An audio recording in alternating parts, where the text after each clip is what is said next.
Ya, ini maksudnya kalian observasi di dalam rumah dan lingkungan rumah. Nah, kira-kira safety atau tidak? Kalau nggak safety itu apa? Nah, itu solusinya apa? Ya. Terus ini ketika kalian berkeliling di dalam rumah dan di luar rumah, terus kemudian kalian harus identifikasi kira-kira apa yang menimbulkan cedera. Kemudian kalian berikan solusinya gitu ya, dengan melihat PPT maupun melihat video kemarin kan jadi tahu kan solusinya apa. Ya, itu yang saya masuk kemarin, tapi memang ada beberapa yang harus diingatkan bahwa itu mostly masih copy paste atau masih berdasarkan yang ada di di PPT gitu ya. Karena dari bahasanya juga ada yang bahasa copy paste, tapi ada juga bahasa, harusnya sih bahasa kalian sendiri karena kan kalian melakukan observasi sendiri gitu dan kalian mengidentifikasi hal yang menimbulkan cedera ya. Tolong di mute. Tolong di mute. Oke ya, jadi ini kemarin kalian masih agak bingung tentang pertanyaan. Jadi kalau mau tolong pertanyaan itu dibaca baik-baik ya. Nah, ini waktu kalian hari ini adalah 2 jam, 1 jam untuk saya menjelaskan terkait dengan teori tumbuh kembang terkait toddler, dan 1 jam lagi kalian melakukan diskusi kelompok, ya, melakukan diskusi kelompok, kemudian nanti kalian share ke teman kalian. Ini ada kelas jam berapa setelah saya? Jam 1 Ibu biasanya. Jam 1 apa mata ajarnya? TIK. Apa tuh Ika? TIK, Teknik and Teknologi Informasi. Oh, sampai jam berapa? Sampai jam 3. Setelah teknologi informasi, 40. Ada agama jam. ada apa? Jam 4. Ada agama Islam, Bu. Ada agama, Bu. Oh, oke. Ya udah, nanti untuk next pertemuan aja nggak apa-apa untuk diskusinya. Yang hari ini tugas kelompok atau diskusi kelompok. Ya, ini basic konsep dulu. Jadi konsep benar-benar yang konsep dasar. Nah, tolong di mute. Ya, jadi nanti saya tambahkan juga video. Tapi videonya bahasa Inggris, kalian bisa pakai subtitle ya. Ini hanya untuk mendengarkan kembali penjelasan saya sih sebenarnya ya, tapi ininya bahasa Inggris biar kalian sering terpapar bahasa Inggris ya. Sebentar, kurang saya sebentar. Nah ya, oke. Nanti kalian diskusi itu terkait dengan masalah, bukan masalah ya, yang bisa juga jadi masalah, bisa juga enggak sih sebenarnya kalau penanganannya bagus. Jadi ya hal-hal yang umum dihadapi pada anak usia toddler nanti ya, untuk yang tugas kelompok itu dikerjakan jam 11 sampai dengan jam 12. Nah, oke. Ini growth development-nya toddler dilihat dari biological development ya. Jadi biologis ya, perkembangan biologis. Ini pasti berhubungan dengan tinggi badan, berat badan, lingkar kepala, lingkar dada ya. Nah, ini ada terjadi perubahan. Rata-rata berat badan 12 kilo. Jadi gini, ada rumus 2N plus 8 sebenarnya untuk yang kurang dari untuk anak ya, enggak, kurang dari 6 tahun. Jadi kalau kalian misalkan punya anak, terus kemudian kalian mau tahu, maksudnya kalau dengan KM, kan anak-anak biasanya dibawa ke posyandu ya, rutin ya. Sebelum 6 tahun dibawa ke posyandu. Peningkatan berat badannya ideal atau tidak itu kan harus kalian lihat ya KMS. Tapi memang ada rumus 2N plus 8 namanya. N itu tahun ya. N itu tahun yang istilahnya bisa kalian gunakan cepat gitu. Saya kadang-kadang dulu waktu anak saya masih usia di bawah 6 tahun, saya sering gunakan. Karena, apa namanya, karena lebih cepat daripada buka-buka KMS. Tapi memang 2N+8 itu agak cenderung gemuk ya, kalau untuk anak-anak cenderung gemuk. Tapi kalau misalkan dihitung, misalkan nih anak 2 tahun, 2 tahun, 2 kali 2, 4 tambah 8, N itu kan tahun ya, tambah 8 berarti sama dengan 12. Nah, itu 12 kilo, ya, 12 kilo. Nah, itu kalau berat badannya lebih dari 12 atau kurang dari 12, itu tidak bisa dianggap kurang, dilihat dulu gitu ya, karena dilihat dulu kekurangannya itu di berapa banyak. Nah, itu bisa kelihatan di kurvanya yang punya WHO. Jadi ada yang normal tapi normal kurus gitu ya, ada normal tapi normal gemuk gitu. Jadi terkait dengan berat badan ini itu ada range-nya ya, range-nya. Nanti kayaknya ada buku sih sebenarnya, saya lihat nanti ada nggak ya soft file-nya itu ada range-nya. Jadi range-nya itu range normal tapi normal gemuk dan normal kurus gitu. Jadi kalau saya dulu menggunakan ini karena malas buka KMS sebenarnya menggunakan rumus ini. Ya. Untuk rata-rata berat badan 12 kilo nih ya pada usia 2 tahun. Nah, tadi sesuai ya dengan yang rumus 2N+8 tadi. Peningkatan berat badan itu tidak semasif ketika bayi. Mungkin kemarin sudah disinggung Bu Intan, perkembangan bayi. Kalian akan melihat peningkatan berat badan itu sebulan bisa 500 gram, bisa 1 kilo, bisa 800 gram. Jadi pertambahan usia dari bayi baru lahir sampai dengan 1 tahun, itu pertambahannya itu yang masif itu di bulan-bulan pertama bisa 1 kilo dalam 1 bulan. Tapi berjalannya waktu akan berkurang. Nah, ini jika di usia toddler ini ya, usia toddler itu usia berapa kemarin? Untuk ini tumbuh kembangnya yang mungkin Bu Intan pernah singgung. Usia toddler itu usia berapa sampai berapa? Ya, usia berapa sampai berapa? Nanti kalian harus menggunakan banyak istilah tentang bayi, toddler, preschool, school, adolescent gitu ya. Itu menggunakan kata-kata itu biar mudah, biar gampang karena banyak literatur menggunakan itu. Usia berapa toddler tadi? 1 sampai 3 tahun. Sampai 3 tahun. 1 sampai 3 tahun. 1 sampai 3 tahun. Ya, jadi kalau 0 sampai 1 tahun bayi ya, toddler itu 1 sampai 3. Nah, di sini peningkatan berat badannya itu sudah mulai tidak sebanyak yang bayi. Bayi itu setiap bulan naik 1 kilo, 800 gram, 500 gram gitu ya. Tapi kalau ini per tahun 1,8 sampai 27 kilo per tahun. Kemudian tinggi badan itu rata-rata ya, rata-rata 86,6. Jadi gini, kalau nanti kalau nanti kalian lihat toddler, kalian ukur toddler pas 2 tahun itu 8,6 itu nanti di usia dewasa itu 2 kalinya gitu. Jadi misalkan kamu ngukur ternyata pas usia toddler ini ya, pas usia 2 tahun berat tinggi badan 90 gitu ya. Ini berarti kemungkinan untuk nanti ketika dewasa itu usia tinggi badannya 2 kali 90. Jadi 180 misalkan. Ya. Ini juga kalau di sini rata-rata 86,6 berarti nanti di dewasa itu berapa nih kira-kira? 173,2 gitu ya. Ya, 173,2 kurang lebih. Ya. Nah, tinggi badan juga peningkatannya juga sekarang per tahun. Ya, kalau udah di toddler ke atas itu per tahun. 7,5 cm per tahun. Lingkar kepala itu 1 sampai 2 tahun itu sama dengan lingkar dada.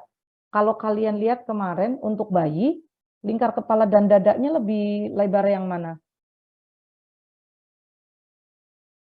Kira-kira lingkar dada dengan lingkar kepala lebih lebar, lebih ini yang mana? Lingkar dada. Ya, lingkar dada lebih cembung ya kalau untuk bayi. Kalau untuk bayi dadanya itu lebih cembung. Nanti berjalannya usia itu kalau di toddler sama lingkar kepala sama dengan lingkar dada itu sudah mulai ini ya, tapi masih agak cembung sedikit. Nanti berjalannya usia itu lama-lama krempeng gitu ya. Lama-lama lingkarnya lingkar anteroposteriornya, lingkar depan ke belakang itu anteroposterior itu akan mengecil. Tapi lingkar yang lebar dadanya itu akan membesar, ya. Oke. Jadi di sini ada fontanel ya. Fontanel itu menutup pada usia 12 sampai 18 bulan. Pada usia toddler ini kalau terjadi kekurangan cairan, misalkan pasien dengan diare, itu fontanel itu di sini ya. Itu anterior. Yang posterior yang agak di ujung lagi di kepala. Yang cepat menutup yang ini. Ini dalam waktu sebulan udah menutup. Enggak sebulan, 3 bulan lah kurang lebih menutup. Kalau yang depan itu menutup 12 sampai 18 bulan. Ya. Jadi ketika usia toddler ini kalau anak mengalami kekurangan cairan ini akan cekung. Jadi bisa diraba ada agak cekung dikit. Tapi kalau terjadi sumbatan cairan cerebrospinal ya di mana?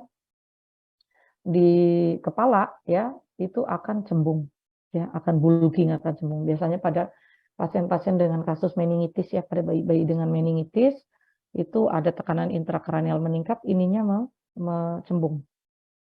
Nah, lingkar dada lebih besar daripada lingkar kepala. Ini lingkar dada, tadi lingkar kepala sama dengan lingkar dada itu usia 1 sampai 2 tahun. Tapi nanti usia 3 tahunnya dia lingkar dadanya sudah di sini lingkar dada lebih besar daripada lingkar kepala. Nah, diameter lateral lebih besar daripada diameter anterior posterior. Bentar.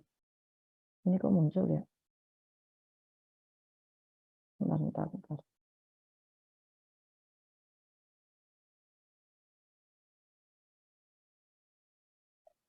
Ya, ini saya pindahin dulu. Mengganggu nih.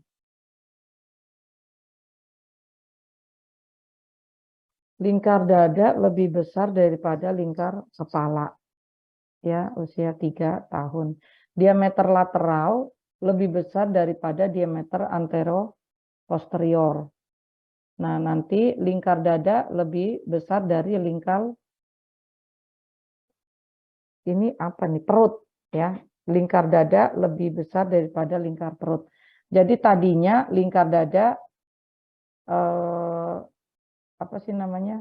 Tadinya lingkar perutnya lebih besar, tapi karena berjalannya usia nanti lingkar perutnya itu akan mengecil ya. Kalau bayi itu cenderung perutnya itu agak membesar gitu ya. Diameter lateral itu yang menyamping ini lateral. Antero posterior berarti yang dari depan ke belakang ya. Ini masih lebih besar, makanya masih toddler itu masih kelihatan sih sebenarnya dadanya itu masih agak cembung sedikit. Tapi nanti prasekolah nih, kalau udah prasekolah diameter lateralnya itu lebih ini apa sih? Sorry. Ini diameter lateral lebih besar daripada diameter antero posterior. Jadi nanti lebih sudah agak mengerempeng dibanding bayi. Kalau bayi diameter lateralnya lebih kurang ya dibanding dengan diameter antero posterior. Nggak bisa. Nah, di sini ada namanya perubahan sensori, penciuman, penglihatan, pendengaran itu pasti akan ada perubahan ya. Di sini ada istilah visual acuity. Jadi sudah kalau 40-40 normal. Ini sudah mulai bagus 20/40 ini istilah dari sananya ya. Full binocular vision is developed, jadi sudah mulai bagus ya, sudah mulai sempurna. Kemudian sense of hearing ya, pendengaran, penciuman, perasa dan touching itu sudah mulai bagus gitu ya. Karena dia sudah mulai mengeksplor lingkungan. Ini yang yang harus hati-hati juga ketika belajar ini untuk anak-anak, karena anak belum tahu bahaya. Jadi kadang-kadang misalkan gelas panas gitu ya, gelas panas dia nggak paham kalau panas itu bisa melukai, ya itu biasanya dia pada usia ini banyak kecelakaan-kecelakaan di rumah karena dia belum mampu untuk masih berkembang ya, masih berkembang tapi sudah well developed gitu ya, sudah bisa mengira-ira. Test preference itu maksudnya sudah mulai pilih-pilih makan.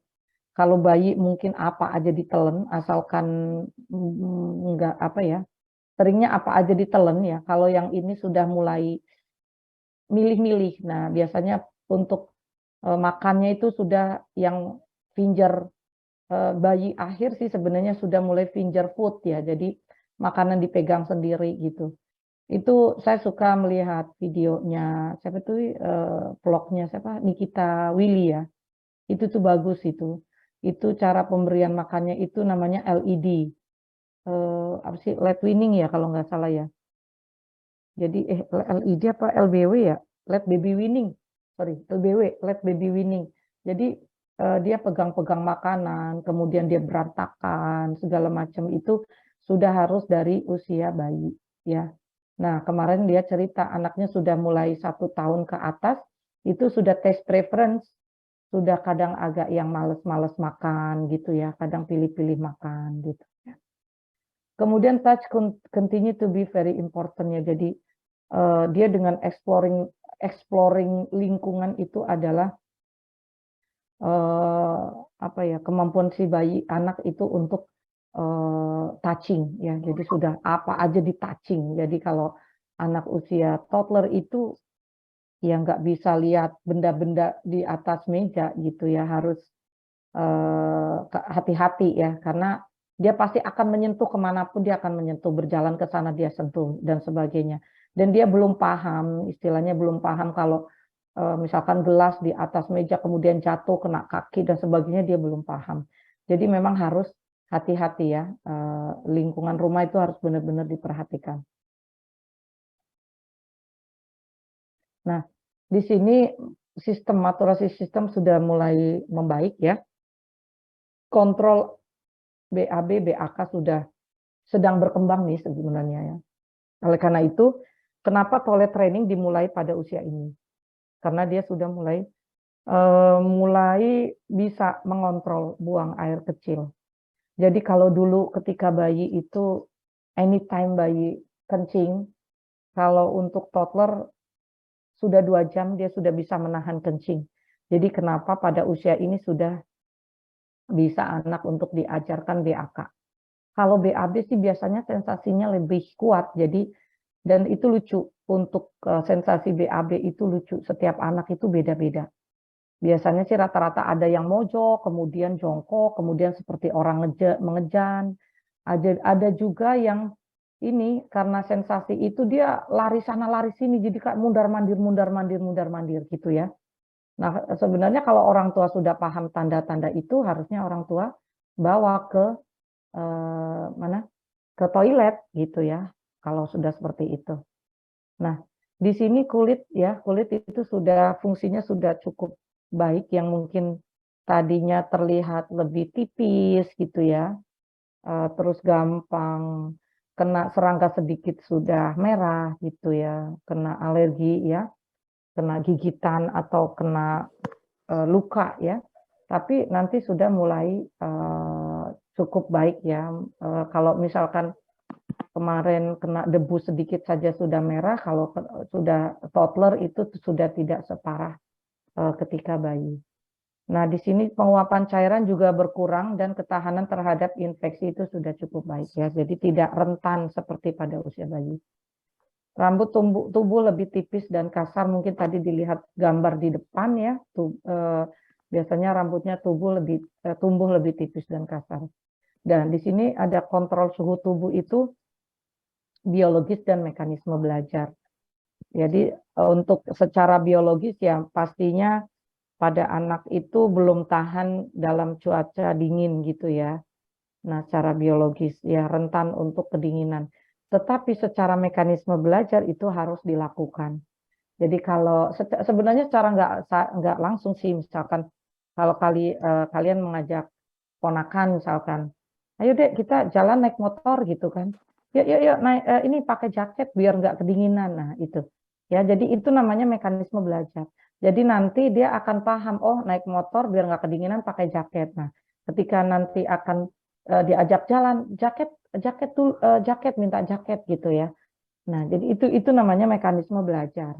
Jadi tidak secara otomatis gitu ya dia paham, dia harus mekanisme belajar dulu gitu. Misalkan tidur di AC kedinginan, oh dek pakai selimut biar nggak dingin gitu misalkan ya. Nah itu juga mekanisme belajar. Sebenarnya belajar secara nggak langsung sih sebenarnya orang tua itu mengajarkan. Kemudian mekanisme pertahanan tubuh juga cukup baik. Jadi kenapa di usia toddler itu imunisasi tidak sebanyak yang di usia bayi ya, hampir setiap 3 bulan itu ada imunisasi sampai dengan usia 1 tahun ya. Terakhir ya campak ya untuk yang imunisasi dasar sampai dengan 9 bulan itu campak. Mungkin kemarin sudah disinggung oleh Bu Intan ya, udah ya masuk imunisasi ya? Udah belum Bu Intan masuk imunisasi? Udah, Bu. Oh oke ya. Jadi nanti ketika dia usia toddler dia sudah imunisasinya udah booster ya. Ya, sudah yang booster, tapi ada juga yang imunisasi yang baru. Contoh misalkan MMR, yang karena memang diperbolehkannya di usia itu ya, di bayi itu belum boleh diberikan. MMR, terus apa lagi tuh kemarin? Influenza ya, terus apa lagi tuh yang booster itu ya, di DPT itu bisa booster, hepatitis, difteri ya kemarin lagi banyak kasus berapa 5 tahun yang lalu ya terkait dengan difteri yang akhirnya anak-anak usia SD harus booster. Oke, nah ini mekanisme pertahanan tubuh lebih baik di mana mungkin tidak tidak serentan waktu bayi gitu ya, tidak serentan waktu bayi. Nah di sini growth dan fine motor development. Kenapa pakai bahasa Inggris ya? Saya belum ini ya. Saya belum bahasa Indonesia-nya, tapi nggak apa-apa lah, kalian kan harus bisa bahasa Inggris ya. Gross motor development itu motorik kasar, ya. Pada usia 12 sampai 13 bulan, jadi usia 1 tahun ke atas itu ketika berjalan itu seperti layangan putus gitu ya. Melewok ke sana, melewat ke sini gitu ya. Karena memang dia sedang berusaha untuk mencari keseimbangan. Ya, nanti dengan sendirinya akan bisa jalan. Usia 2 tahun harus bisa jalan ya, harus bisa jalan itu harus ya. Kalau tidak harus diperiksakan ya, karena bicara terus kemudian jalan itu harus paling tidak usia 2 tahun. Meskipun bicara juga nggak harus semuanya kosakata dia bisa, tidak, masih dalam taraf belajar. Tapi paling tidak di usia 2 tahun jangan sampai dia nggak bisa ngomong apa-apa. Jangan sampai dia hanya ih gitu ya, hanya menunjuk-nunjuk saja gitu. Jangan sampai dia ngomongnya hanya bisa mama papa gitu. Karena itu berarti ada tanda-tanda kurang ada tanda-tanda mendekati gangguan, jadi harus diidentifikasi, harus diperiksakan ya. Terus kemudian umur 1,5 tahun ya, try to run but fall easily. Jadi dia sudah mau berusaha untuk berlari tapi mudah untuk terjatuh gitu ya, umur 1,5 tahun. Tapi di sini dia sudah bisa jalan, mungkin sudah tidak seperti layangan putus karena sudah bagus gitu. Cuman memang khasnya toddler itu kalau berjalannya masih belum stabil, itu perutnya dulu di depan. Jadi perutnya ke depan gitu untuk mengimbangi dia keseimbangannya, perutnya itu maju ke depan gitu ya, seperti orang hamil jalannya gitu. Usia 2 tahun walk up and down stairs. Jadi dia sudah mulai bisa naik tangga, turun tangga. Naik tangga cepat, tapi turun tangga itu butuh waktu. Kalian harus hati-hati ya. Maksudnya kalau masih anak usia toddler, meskipun dia bisa naik turun tangga, tapi untuk safety-nya di tangga bawah ya, di bawah sama di atas itu harus diberikan pagar gitu, agar anak tidak mudah naik turun. Nah ya, seringnya sih dia bisa naik dulu naik tangga. Tapi kalau turun itu bingung ya, karena masih belajar. Biasanya kalau turun dia balik badan dulu, duduk dulu, baru baru turun gitu. Jadi turunnya tidak seperti naik pegangan, dia bisa naik. Nah, ketika turun dia kadang masih bingung. Dia harus menghadap ke bawah dulu, duduk dulu, baru dia pelan-pelan ngesot ke bawah ya, biasanya begitu. Kalau enggak turunnya pelan-pelan berpegangan dengan ini ya, dengan stairs-nya ya, dengan apa sih besi yang buat ini, yang ada di samping tangga. Nah, 2,5 tahun udah loncat menggunakan 2 kaki, stand on one foot, dia bisa berdiri dengan 1 kaki dalam beberapa detik, dan dia sudah bisa berjalan step tuh begini nih. Ini kaki, ini di depannya gini ya. Nah, sudah seimbang ya. Jadi ketika berjalan itu, ini misalkan dia berjalan ini kakinya, ini dia berjalan di sini, sandal jepit ke depan. Ini sudah bisa di usia 2,5 tahun. Ini mungkin nanti bisa kalian kaji, kalian observasi ketika di daycare, minta anak untuk melakukan ini pada usia 2,5. Kalau memang belum bisa, kalian harus ajarkan, gitu ya, karena dia harusnya sudah bisa. Nah, ini secara apa ya, secara visualisasi lah kalau bisa dilihat ini sampai dengan 30 bulan ya. 30 bulan itu berapa tahun ya? Mau 3 tahun ya. Mau 3 tahun, ini 24 bulan berarti 2 tahun, 1,5 tahun ya, bisa dilihat ini baru 1 tahun ya, sudah dari apa nih, dari dia duduk merangkak ya. Usahakan anak nih, kalian kalau nanti punya anak itu usahakan untuk merangkak ya, jangan sampai langsung berjalan, karena biasanya anak-anak itu suka nggak sabar, dia minta langsung jalan gitu, padahal dia harus belajar untuk merangkak.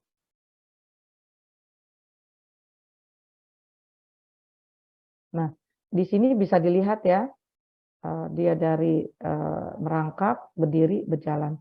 18 bulan ya, khas sekali. Ini 24 bulan ya, 2 tahun. Nah, ketika 30 bulan ini sudah bagus ya, dia di sini sedang dia bisa balerina sih kalau di sini ya, untuk latihan balet ini kalau nggak salah. Nah, ketika berjalan di usia ini ya, dia masih merangkak. Ini masih berusaha lari tapi gampang terjatuh ya. 2 tahun dia sudah mulai settle. Nah, 30 tahun dia sudah bisa lari. Ini walking sih, berjalan, dia berjalannya lebih cepat. Kalau di sini mungkin berjalannya masih pelan-pelan gitu ya. Ini yang agak gampang terjatuh ini. Nah, ini climbing stairs ya, usia 15 bulan itu dia climbing ya, naik tangga. Ini 18 bulan ya.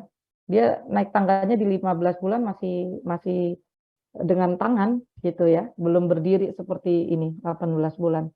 Nah, 2 tahun dia sudah seperti ini. Nah, biasanya untuk keamanan di rumah juga, ini sambil saya singgung safety, tangga itu juga selain harus diberikan apa namanya, pagar, juga harus dilapisi dengan karpet ya, karena ya ini umur-umur segini kan sedang senang naik turun tangga ya, karena beresiko terpleset kalau licin ya, jadi harus diberikan karpet ya. Ini dia sudah mulai pinter ini. Nah, 30 bulan, nah baru nih di 30 bulan, di umur 2,5 tahun dia baru mampu turun tangga seperti ini. Kalau belum mampu biasanya dia duduk di sini terus kemudian turun pelan-pelan ya, seperti ngesot ya, turun pelan-pelan.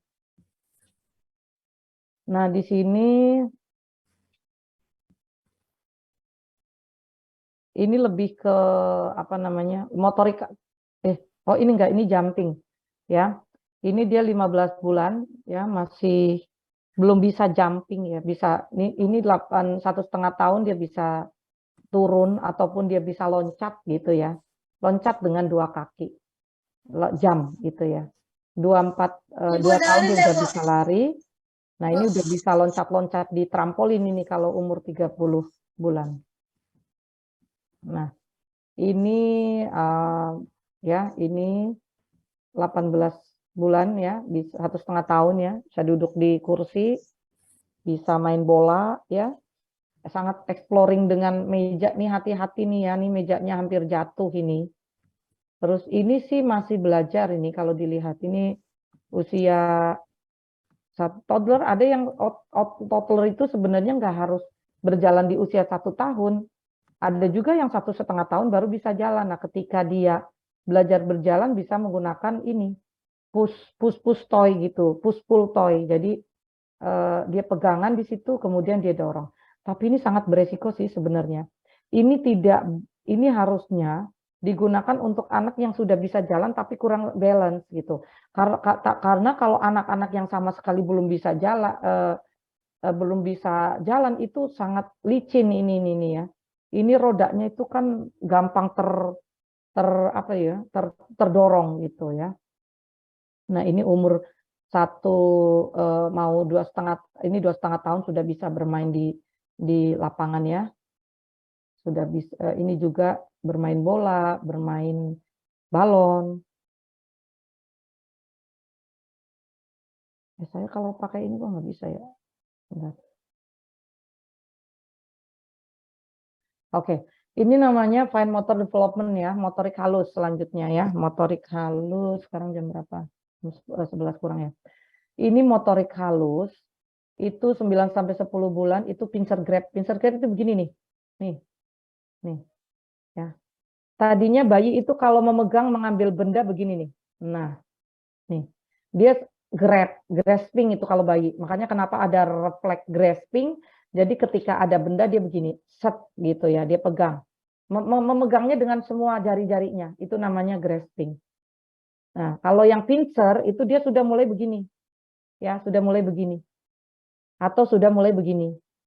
Gitu ya. Ya, sudah mulai begini. Tadinya yang bayi sampai dengan 1 tahun belum bisa. Nah, nanti 1 tahun ke atas mulai bisa. Ini 9-10 bulan sih ini ya, bisa diajarkan. 12 bulan itu very small object. Jadi misalkan benda-benda kecil, jadi hati-hati ya. Begini ini di bawah meja itu bisa ketemu loh dengan anak-anak itu. Dia ambil begini. Ya, jadi lebih ini ya, bendanya lebih kecil lagi itu bisa. 15 bulan drop something into a narrow neck bottle. Jadi misalkan ini botol ya. Ini kemudian dia di sini sudah bisa masukkan benda-benda ke botol. Maksudnya ke yang ininya kecil ya, lubangnya kecil. 1,5 tahun through ball overhand without losing the balance. Jadi tadi yang ini nih. Ini ya, misalkan ini bayangkan ini bola dilempar ya. Itu mereka tidak terjatuh. Tapi kalau usianya masih di bawah 1,5 tahun, itu bisa ketika melempar dianya juga terlempar gitu ya. Throw a ball of overhand ya. Jadi begini. Melemparnya begini ya, bukan dari bawah ke atas, tapi begini. Nah, ini motorik halus di usia 15-30 bulan ya. Ini 1,5 tahun ya, 15 bulan. Ini 1,5 tahun ya. Ini yang ini ya, bukan yang ini lebih besar. Ini dia sudah mulai bisa menata-nata, tapi mungkin masih jatuh ya. Kalau ini sudah dia mulai bisa seimbang, dia bisa banyak yang dia susun. Nah, usia 2 tahun dia sudah bisa menyusun yang lebih tinggi lagi ya, tanpa jatuh ya. Ini juga yang ini kalau ini mudah karena dia lebih besar dulu ke atas kecil. Nah, ini yang agak tricky karena semuanya bentuknya sama. Nah, pada usia 2,5 tahun dia sudah bisa. Ini 15 bulan, ini 1,5 tahun dia sudah bisa melempar-lempar bola. 15 bulan juga sudah bisa, tapi mungkin ya tidak terarah. Ini 2 tahun sudah bisa membuka pintu, menutup pintu ya. Membuka pintu sih, tapi saya nggak yakin menutup pintu. Ini di usia 2,5 tahun dia sudah bisa coret-coret ya. Ini belajar ini menyusun puzzle juga sudah mulai bisa diajarkan. Nah, ini hati-hati nih ya, ini safety lagi nih, hati-hati. Ya, ini harusnya ditutup, ini enggak safety ini. Nah, di usia 18 bulan dia sudah bisa bermain ya, duduk sendiri, kemudian ini biasanya masih besar-besar alat bermainnya. Yang ini dia sudah asik bisa dengan buku kertas gitu ya. Nah, ini puzzle ya, puzzle untuk anak 2,5 tahun bisa yang sudah berbentuk-bentuk ya. Ini merupakan sebenarnya banyak yang harus bisa dilakukan untuk stimulasi ya. Banyak yang harus bisa digunakan untuk stimulasi ya.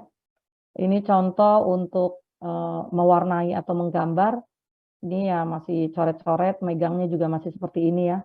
Memegang pensilnya itu masih belum benar. Nah, ini umur 1,5 tahun. Nah, ini yang sudah lumayan ini 1,5 2 tahun nih yang sempurna nih menggunakan ini. Ya, pincer grab juga begini tapi sudah terarah. Kalau anak-anak kan begini megangnya. Gambarnya begini. Gitu ya kalau memang masih belum bisa. Umur 2,5 tahun ya sudah lebih pintar ya dibanding umur usia 2 tahun. Nah, di sini coretannya masih suka-suka ya, suka-suka anaknya masih berantakan ya, masih belum terarah. Nah, kalau 2 tahun ini sudah bisa. Ini merupakan salah satu indikator untuk anak itu sesuai dengan tumbuh kembangnya adalah ketika dia mampu membuat lingkaran itu dari ujung sini itu ketemu lagi di ujung yang sama. Nah, itu usia 2 tahun. Nah, ini usia 2,5 tahun ya.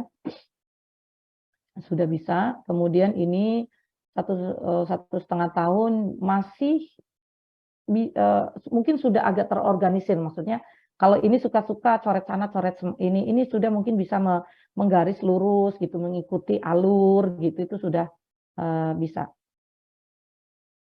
Nah, ini masih motorik halus ya, dia senang buka-buka buku, oleh karena itu bukunya itu anjurannya yang banyak gambarnya ya, tapi jarang ada tulisannya. Dia suka buka-buka, kalau bisa buku yang tebal, karena kalau yang tipis biasanya sering robek ya.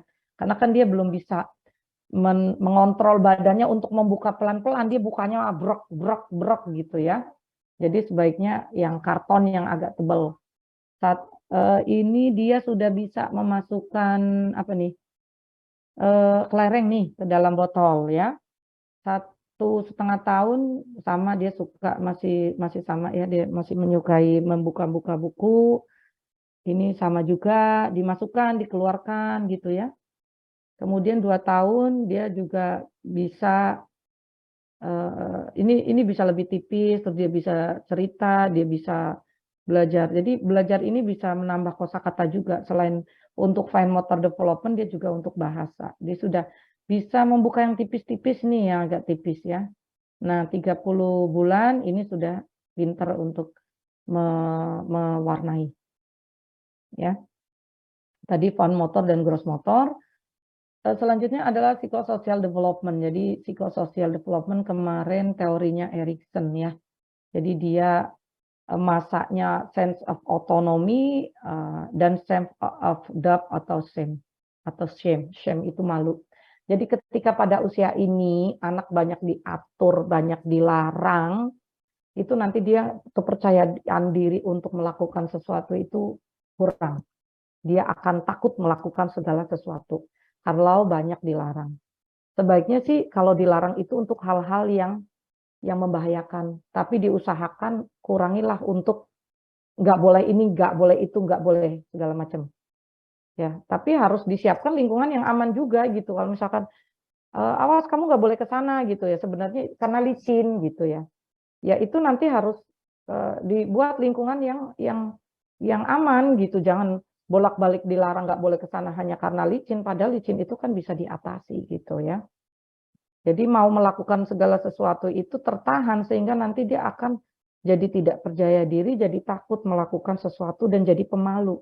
Itu pemalu ya. Imbas dari tidak percaya diri kan pemalu. Ini banyak sekali contoh-contohnya ini yang mungkin nanti kita bahas, kalian bahas untuk tugas grup juga. Jadi negativism. Jadi anak usia ini toddler sudah mulai misalkan ditanya, "Dek, makan yuk gitu. Enggak gitu ya. Jadi jawabannya tidak. Ditanya apa tidak, jawab tidak gitu ya. Itu untuk sebenarnya dia sedang menunjukkan diri bahwa ini loh aku punya otonomi gitu ya. Jadi nanti untuk biar tidak bolak-balik jawabannya tidak, itu kasih pilihan. Adik mau makan dulu atau mau minum dulu gitu misalkan ya. Karena kalau ditanya jawabannya enggak, mau minum dulu enggak, makan dulu enggak, ini enggak, itu enggak. Jadi harus dengan pilihan.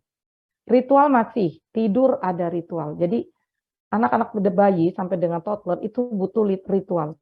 Kalau makan itu jam 12 ya paling tidak biasanya sih kalau feeding itu harus earlier, setengah jam atau 1 jam lebih awal. Kalau jam makan siang 12 ya dia harus dikasih makan jam 11 atau jam 12. Terus antara pagi dengan siang harus ada snack gitu ya. Jadi itu jam-jam itu harus urut, maksudnya harus itu saja dilakukan. Termasuk tidur juga, tidur siang jam berapa, tidur malam jam berapa itu masih butuh ritual. Kalau dia keluar dari ritualisme itu dia nanti akan stres.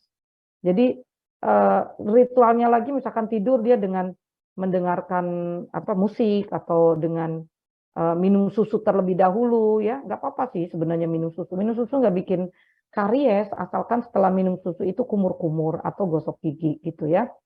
Jadi ritual itu perlu ya, ritual perlu dan itu harus dilakukan karena anak merasa tidak nyaman ketika berubah dari ritual itu. Itu nanti bisa sampai dengan anak usia prasekolah dilakukan gitu ya. Tapi yang kelihatan sekali ya usia bayi dan toddler. Ritualnya itu kelihatan sekali.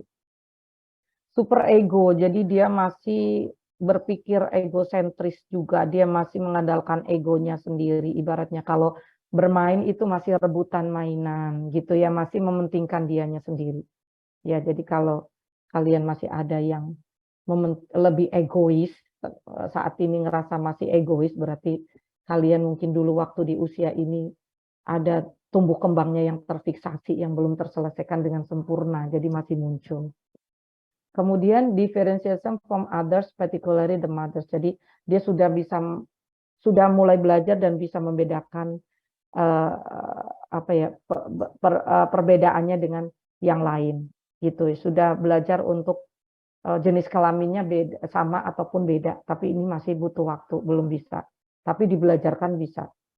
Toleration of separation from parents. Jadi sudah bisa berpisah dengan orang tuanya itu dalam artian kalau ditinggal tidak nangis ya. Kalau bayi yang belum kenal sekali dengan orang tuanya ditinggal itu nggak akan nangis, tapi usia bayi yang sudah kenal orang tuanya 6 bulan sampai dengan toddler usia 2 tahun itu masih separation from parents-nya itu masih tinggi gitu. Jadi bisa ya mungkin sekitar usia 3, hampir mendekati 3 tahun ya. Jadi separation from parents itu intinya ya nggak harus orang tuanya ada di situ gitu. Misalkan orang tuanya sedang melakukan pekerjaan bukan bekerja ya, tapi misalkan ada kegiatan di rumah gitu.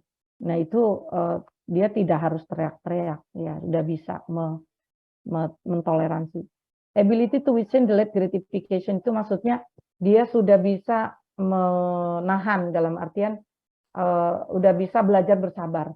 Misalkan, oh bentar dulu ya Nak, ini Mama ambil apa dulu gitu. Nah itu sudah bisa. Itu kan penundaan ya, sudah bisa. Misalkan mau mainan gitu kan, misalkan di atas meja. Oh ya, bentar dulu ya, Mama ambil apa dulu, terus kemudian ambil mainan. Nah itu udah bisa menahan. Itu kan delay ya. Delay itu maksudnya menahan keinginan. Gitu. Control over bodily function. Jadi kalau misalkan kena luka, padahal lukanya kecil, itu meraung-raungnya itu seperti mendapatkan luka yang sangat menyakitkan ya. Jadi meraung-raung. Jadi sangat control over bodily function.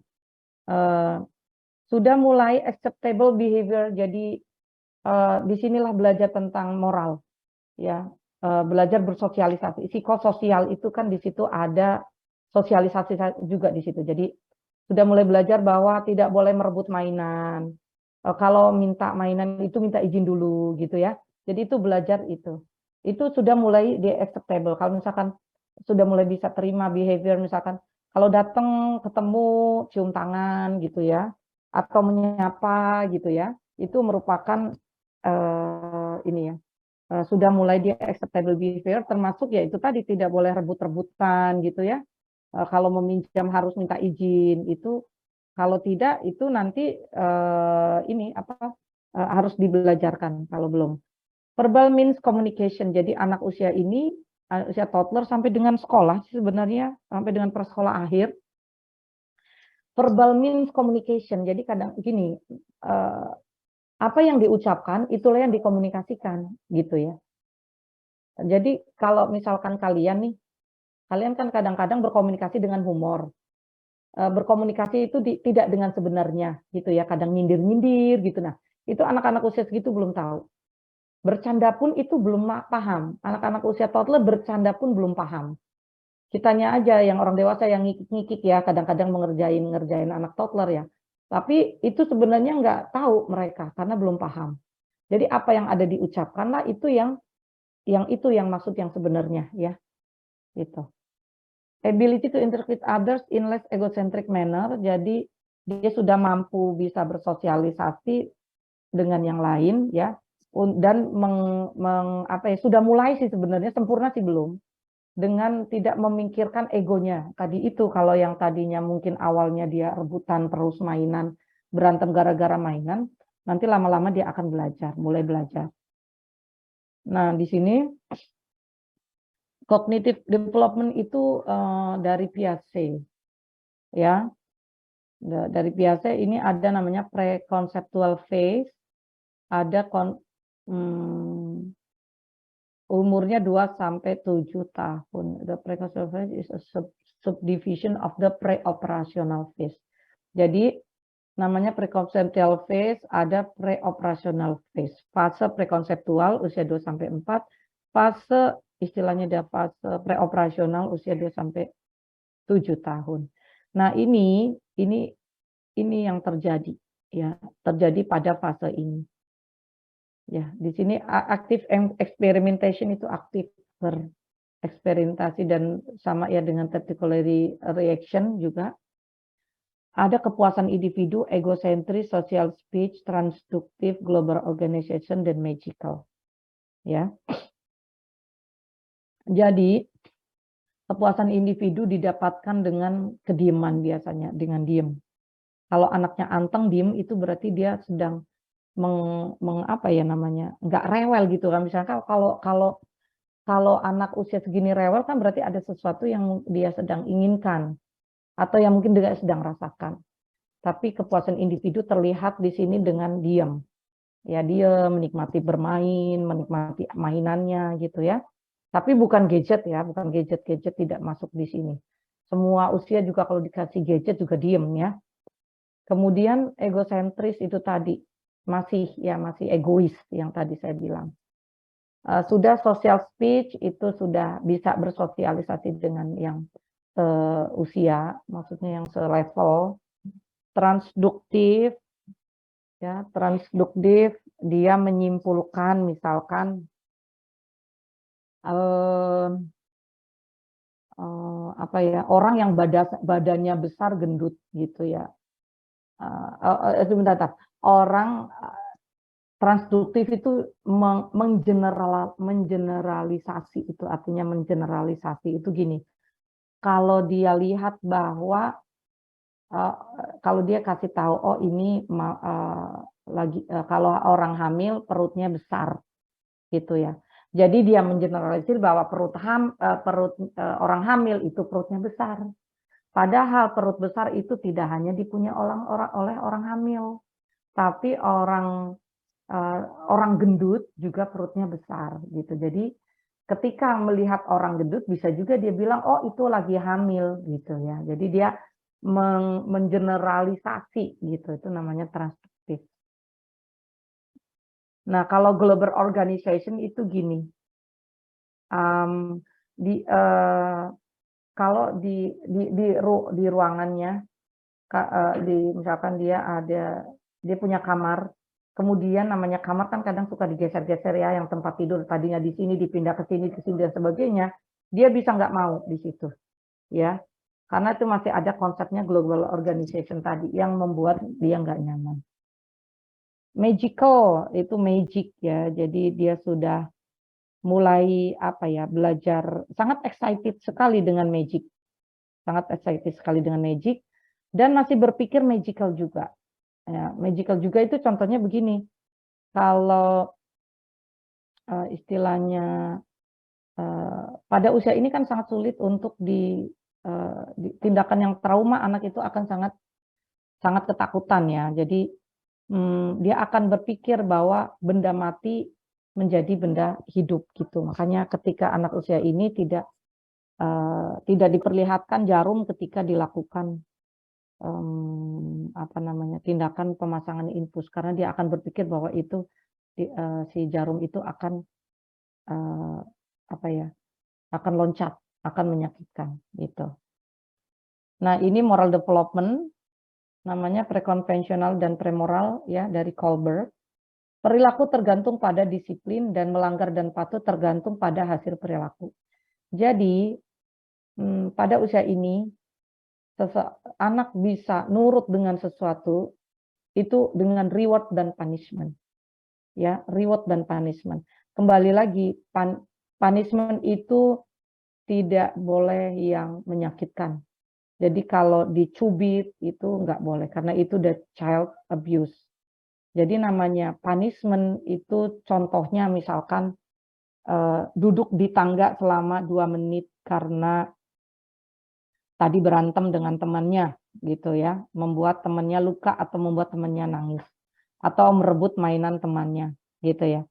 Terus kemudian atau mungkin tidak patuh. Nah, itu duduk di kursi selama 2 menit atau 3 menit. Nah, itu namanya punishment. Jadi punishment itu tidak yang menyakitkan ya. Kalau yang menyakitkan itu the child abuse itu ujung-ujungnya. Child abuse itu bisa secara fisik dengan mencubit, memukul, ataupun secara verbal. Ya, secara verbal itu ya mengata-ngatai anak tersebut, itu namanya abuse. Nanti belajar banyaknya di semester 5. Melanggar dan patuh tergantung pada hasil perilaku. Jadi kalau ngerasa dia di situ perilakunya baik, dia dapat reward, dia akan selalu mengulang-ulang lagi perilaku yang baik itu. Dan reward itu tidak harus mahal, tidak harus yang dibeli, karena nanti kalau anak misalkan, oke, hari ini dia nice sekali ya, nice, nurut gitu ya. Nah, rewardnya kalau mainan, dia hanya nantinya ketika, oh aku mau ini mau biar dapat mainan itu, aku baik dulu, manis dulu gitu.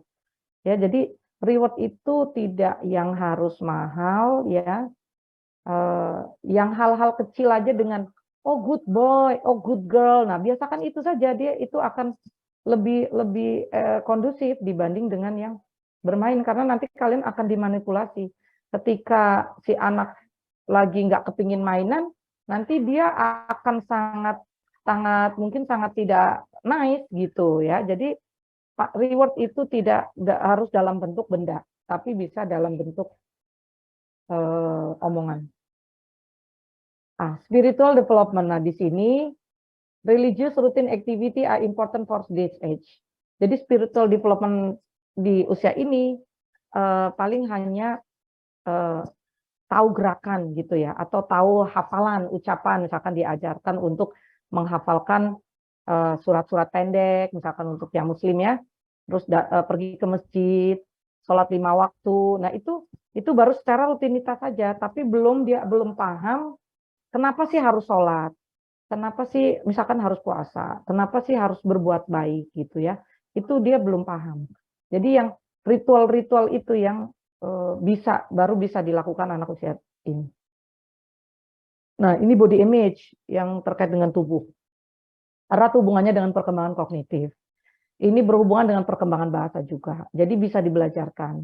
Untuk meningkatkannya, ajarkan anak untuk menyebutkan bagian tubuh dari mata, telinga, hidung, ya semua bagian tubuh dia ucapkan. Nah, itu terkait perkembangan kognitif ya, karena bayi usia 1 tahun mungkin belum terlalu, masih butuh belajar. Jadi Itu karena dia kenapa perkembangan kognitif? Karena dia harus memorize, karena harus mengingat di situ karena ada hubungannya dengan mengingat. Ya, selain dengan bahasa dia harus mengingat juga gitu. Hindari ungkapan yang sifatnya negatif. Jadi misalkan kalau misalkan dia gitu ya, dia kan biasanya memang baunya kan ini ya, baunya lumayan gitu ya. Nah, kemudian kalau kalian responnya dengan nya aja udah tutup hidung gitu ya, udah tutup hidung, udah kayak pokoknya udah negatif saja, itu nanti dia berpikir bahwa buang air besar itu jorok gitu ya. Padahal itu kan sebenarnya alami ya. Orang mana sih yang nggak bisa nggak bisa BAB BAK aja harus ke rumah sakit gitu ya. Jadi hindari ungkapan yang sifatnya negatif gitu. Nah, di sini tadi development, ini social development, itu perkembangan sosial nih, sudah mulai bisa berinteraksi ya. Bisa berinteraksi, dia sudah mulai aspiration individuation, dia sudah bisa mengenal dirinya sendiri, sudah bisa ini loh aku gitu ya. Bermainnya juga sudah bisa bersama-sama meskipun tidak. Kemarin play in bermain udah belum ya? Yang kemarin ya ada udah ya? Saya ngajar bermain belum? Udah ya kayaknya itu bermainnya. Ini iya benar, bermain kemarin udah. Nah, ini ini ulang. Language development ya. Jadi ketika bersosialisasi itu harus dia punya menguasai beberapa kosakata ya untuk berinteraksi gitu pastinya ya. Sudah mulai banyak kosakatanya. Pola permainannya dari soliter mulai ke paralel. Yang tadinya main sendiri sudah main bersama meskipun tidak ada interaksi. Ini bahasa udah cukup banyak ya, sampai dengan 2 tahun bisa 300, kemudian kemampuan memahaminya juga sudah bagus, jadi sudah bisa diajak berkomunikasi, terus kemudian sudah sampai usia 1 tahun harus bisa 2-3 suku kata dalam satu kalimat. Jadi kalau sampai 1 tahun belum bisa mengungkapkan, mama minum gitu, ya, atau ayah pergi gitu, belum bisa sampai seperti itu berarti perlu stimulasi, perlu dicek lebih jauh gitu ya, karena takutnya nanti terlambat gitu ya, atau delay. Nah, ini sebenarnya yang kalian harus nanti kalian menjadi tugas kelompok. Coping with concern relate to normal growth and development itu ada toilet training, sibling, temper, tantrum, negativism, coping with stress, dan limit setting ya. 2, 3, 4 ya. Oke. Ini nanti buat tugas kelompok. Nah, di sini terkait dengan promoting growth and development, itu ada istilah untuk anak usia 1-3 tahun itu triple tools. Triple tools itu artinya trouble gitu ya, maksudnya triple lah, riwah gitu ya kalau bahasa ininya ya, kalau bahasa Jawanya gitu ya. Karena di sini intensitas untuk eksplorasi dengan lingkungan itu sangat sangat tinggi gitu ya. Jadi kalau punya mainan aja bentar juga nggak berbentuk mainan.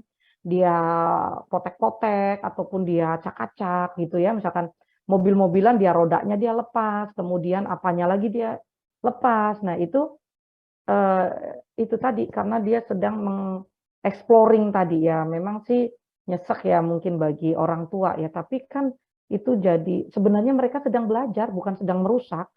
Jadi kalau sampai ini dilakukan ya biarkan saja gitu ya. Karena dia memang sedang melakukan ini. Asalkan jangan dikasih mainan yang serius aja ya. Yang mainan ya tetap mainan. Kalau mainan itu kan memang didesain, ada juga yang didesain memang bisa dilepas-lepas gitu kan. Itu it's okay, nggak masalah.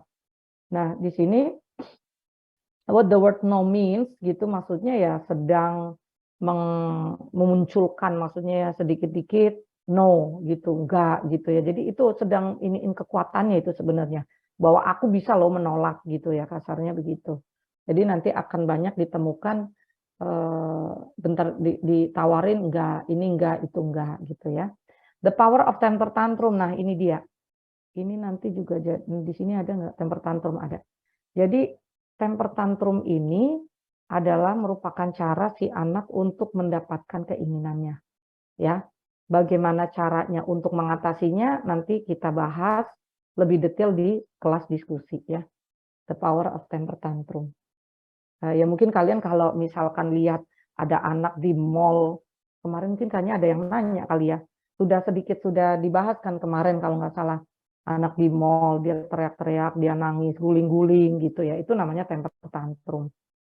Kemudian keras kepala, dia jadi keras kepala, dia tidak mau diatur ya untuk umur segini. Ini semuanya sebenarnya wajar gitu ya, wajar. Jadi jangan anggap ini semuanya nggak wajar. Wajar, itu anak usia segitu pasti akan mengalami itu. Tinggal nanti bagaimana cara mengatasinya. Negativisme itu tadi yang apa istilahnya no tadi, what the word no means itu mengarah ke negativism. Nah di sini successful mastery of the task needs strong foundation ya. Jadi dia bisa menjalani kondisi ini, dia bisa, ini semua kan bagi anak itu akan dihadapi semua. Kalau bisa dia lewat ini semua dengan baik ya, dengan baik itu perlu need strong foundation, perlu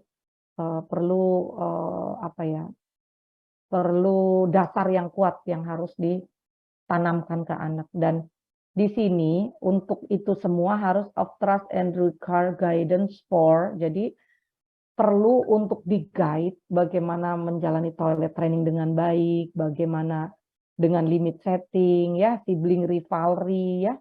Itu harus diatasi kalau ditemukan adanya ini. Gitu ya. Karena pasti akan dihadapi. Sibling rivalry iya, kalau dia ada punya saudara kandung pasti akan terjadi. Limit setting harus dilakukan kalau dia melakukan kesalahan, dan toilet training itu perlu dilakukan. Nggak bisa anak itu toileting sendiri tanpa diajarkan untuk toilet training. Nanti ini kita bahas. Nah ini perlu adanya promoting untuk promoting growth and development dengan adanya nutrisi ya. Jadi ini agak susah ya untuk dibayangkan ya, tapi bisa dilihat dengan sepiring nasiku ya. Nanti mungkin saya tambahkan gambarnya deh. Iya, kalau hitung-hitungan gini kan agak tricky ya, tapi ini yang memang harus dipenuhi untuk anak usia toddler. Perlu vitamin dan mineral. Kalau dirasa kurang vitamin dan mineralnya itu bisa ditambahkan dengan vitamin. Asalkan jangan overdosis vitamin, itu tidak boleh. Kalau makanannya normal, sehat, apa saja dimakan, itu vitamin dan mineral nggak penting, nggak perlu, gitu ya. Kemudian, nah ini yang tadi saya sedikit singgung, umur 1,5 tahun itu apetitnya itu perasaannya agak menurun sehingga kadang-kadang agak ini fisiologis, ini umum terjadi, malas makan, anoreksia, tidak doyan makan. Nah ini kalau sampai berat itu harus dikonsultasikan ya. Kalau sampai berat ya, kalau hanya ringan-ringan saja it's okay, enggak, karena ini kemarin Nikita Willy juga sedang mengalami ini ya, anaknya itu ada psikologis anoreksia, sudah mulai rada-rada malas makan gitu ya, jadi harus disuapin, terus kemudian harus banyak disuapin, tapi tetap dia explore untuk anaknya tetap dipegang ya, untuk yang dia pegang dengan tangannya untuk dimakan. Nah di sini nutrisi dilakukan konseling nutrisi itu jika ada untuk tahu eating habits-nya ya, kebiasaan makan. Kemudian meal time should be enjoyable ya, makannya itu harus enjoy, jangan dipaksa, kemudian jangan sambil nonton gadget, nonton TV, karena dia nanti tidak akan merasakan makanan itu kalau didistraksi. Jadi anak itu sebaiknya makan duduk di kursi makan, kalau masih kecil kan pasti yang ada mejanya. Pokoknya lihat deh itu juga sedang fase toddler juga tuh anaknya Nikita Willy deh kalau nggak salah. Duduk di meja makan, di kursi makan, mau berantakan, mau apa segala macam itu di situ. Nggak masalah mau bajunya kotor kan tinggal ganti baju, nggak harus diomel-omelin ya. Nggak nonton TV, nggak nonton gadget karena itu akan terdistraksi. Jadi dia tidak akan merasakan yang dia rasakan makanan, tapi dia hanya melihat dari yang dia tonton.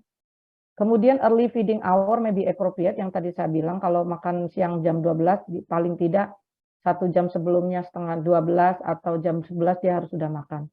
Grazing, nibbling, snacking is a good way ya. Jadi anak-anak suka ini snacking, kasih aja snack biskuit atau mungkin yang nggak ada MSG-nya itu yang crackers nasi itu crackers nasi itu juga aman ya, yang nggak ada MSG-nya, nggak terlalu manis juga gitu. Jadi anak-anak usia toddler itu sebaiknya sih masih ini ya, masih belum menyukai yang gurih-gurih dan pedas-pedas ya, sebaiknya tidak dihindari untuk jadi makanannya hambar aja gitu.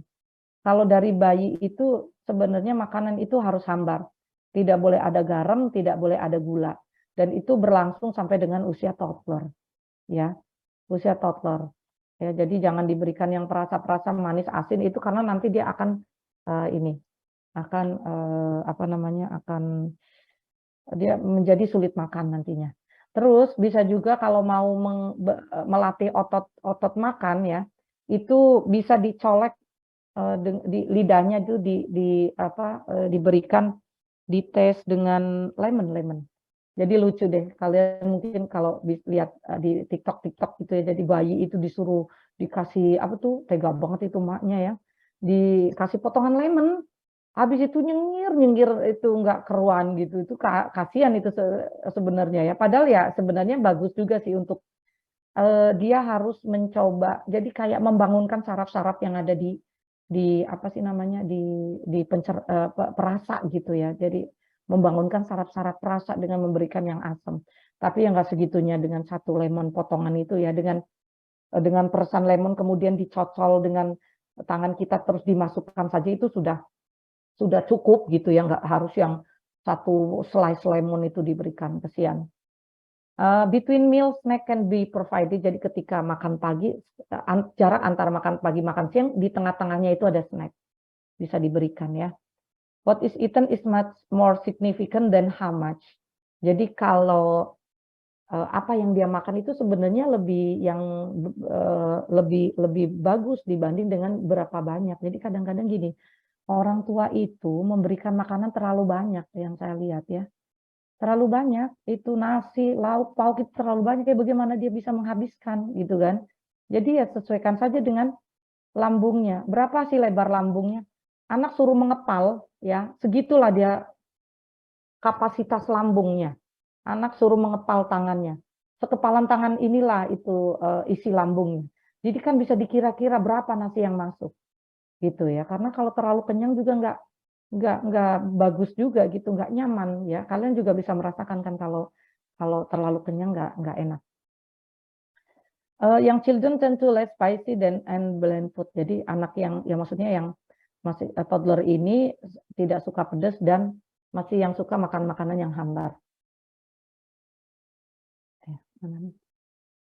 Nah, promoting selanjutnya adalah tidur, karena tidur itu merupakan jam wajib untuk anak agar membantu tumbuh kembang.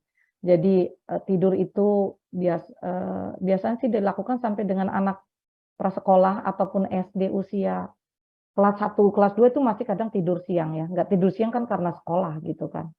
Tapi ada juga nih, saya punya keponakan, dia nggak, karena terbiasa tidur siang, akhirnya pilih SD yang jam 11 sudah pulang. Karena dia mau tidur siang gitu. Ya, segitu ininya ya. Tapi tidur memang butuh merupakan kebutuhan yang sangat penting untuk mensupport tumbuh dan kembang. Toddler masih 12 jam ya tidurnya. Jadi ada tidur malam, ada tidur siang. Kemudian sebelum tidur itu harusnya diberikan aktivitas yang tidak pecicilan, tidak lebih ke fisik, tapi mungkin lebih ke yang kalem gitu ya. Karena dia butuh ketenangan sebelum tidur. Sleep problems mungkin berhubungan dengan ketakutan ketika berpisah. Nah, budaya Indonesia itu beda dengan budaya luar. Nah, si Nikita Willy itu dia melakukan budaya luar ya, di mana anak dari usia bayi dia tidurkan sendiri, ya. Mungkin peer inspiration terjadi karena tidak dari bayi mungkin ya, tidak dari bayi dia tidur sendiri, tapi bisa juga ya kadang-kadang ya namanya bayi Kadang kalau terjaga nggak ada orang tuanya, dia juga akan panik gitu ya. Jadi, memang sih ada beberapa penelitian mengatakan bahwa sebaiknya memang tidak tidur dengan orang tua, tidur sendiri. Tapi ada resikonya ya, resikonya SIDS, Sudden Infant Death Syndrome. Nah itu makanya kalau kalian lihat si vlognya Nikita Willy, itu akan lihat anaknya tidur, dia tidak menggunakan selimut, tapi dia hanya menggunakan baju hangat. Ya, baju hangat. Karena apa? Karena kalau dengan selimut, itu nanti bisa bayi itu meninggal. Selimut itu kan bisa menggulung-gulung di kepala gitu ya, karena posisi bayi itu kalau tidur kan tidak anteng gitu. Nah, kalau dia menghirup karena kan kepalanya terselubung oleh selimut, sementara dia menghirup CO2 dari situ, terus itu lama-lama dia hipoksia. Lama-lama hipoksia dia akan henti jantung, gitu ya. Oleh karena itu tidak dianjurkan untuk menggunakan selimut. Kalau tidur sendiri ya. Kalau mau aman sih bisa lah tidur box bayinya di deket tempat tidur orang tua juga boleh gitu. Cuman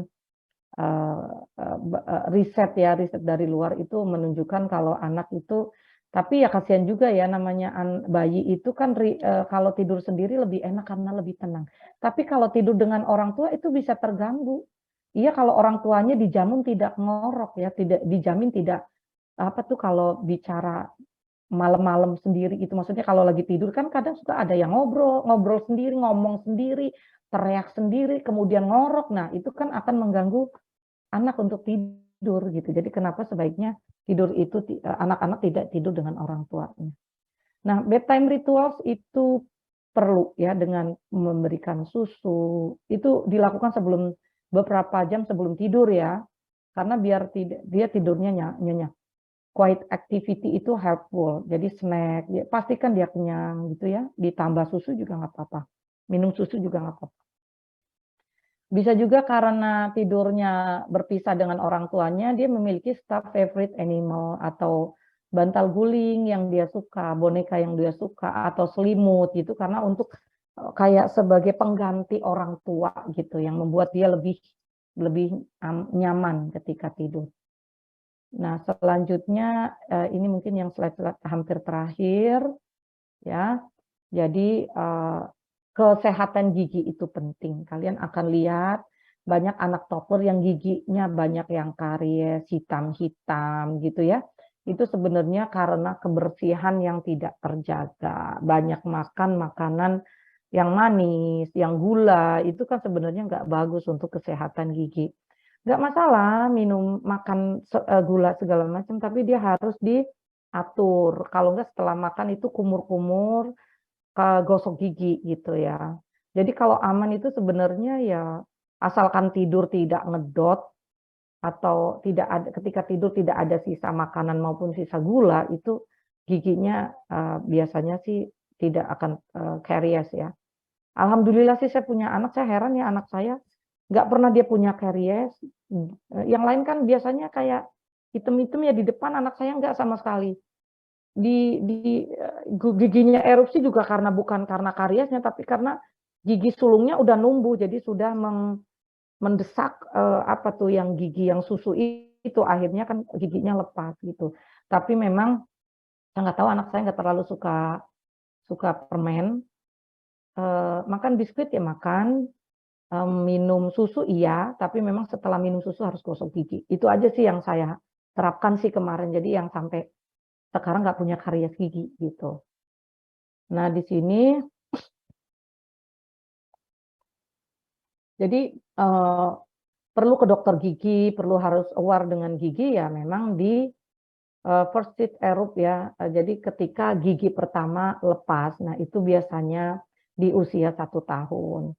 Kemudian kita harus kaji juga kesehatan mulutnya. Ini nih menggunakan empeng nih, pacifier itu namanya empeng, atau thumb sucking. Thumb sucking itu ngedot pakai tangan, itu juga akan mengganggu pertumbuhan gigi ya. Pacifier juga ini akan susah kalau melepasnya gitu ya. Memang anak sih tenang menggunakan empeng, tapi kan kadang suka sulit untuk berpisah gitu ya. Anak saya nggak kasih pacifier terus terang. Teach parents correct method of dental hygiene ya. Jadi gimana cara metode untuk gosok gigi ya, kalau masih bayi, masih toddler awal itu menggunakan yang gosok giginya itu masih itu ya, yang di jari itu. Kemudian perlu konsultasi ke hygiene provide nutritional counseling juga, karena untuk mencegah karies ya. Itu tadi makan makanan yang manis-manis itu dikurangin. Removal plaque itu kalau memang ada plaque-nya itu juga bisa untuk menghindari itu karies ya, dengan meremove plaque itu akan menghindari karies dan juga gum apa itu, geraham ya, gigi geraham. Bisa dengan flossing, dengan brushing ya.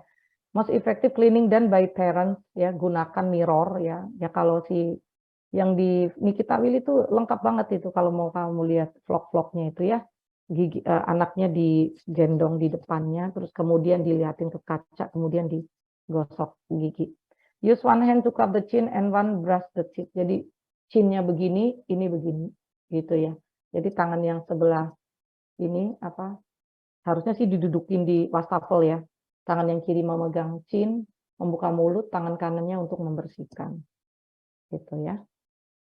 Oke, apa udah N ya? Oh, ternyata masih lumayan, masih banyak. Oke, saya coba cepat aja ya, saya coba cepat.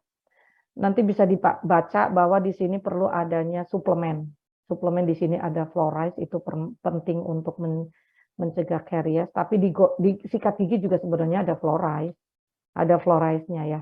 Kalau mungkin kurang aja karena di air minum tidak ada fluoride-nya, itu bisa menggunakan tablet, tapi kayaknya sih jarang dilakukan karena sebenarnya fluoride itu tidak terkandung di dalam ini pasta gigi.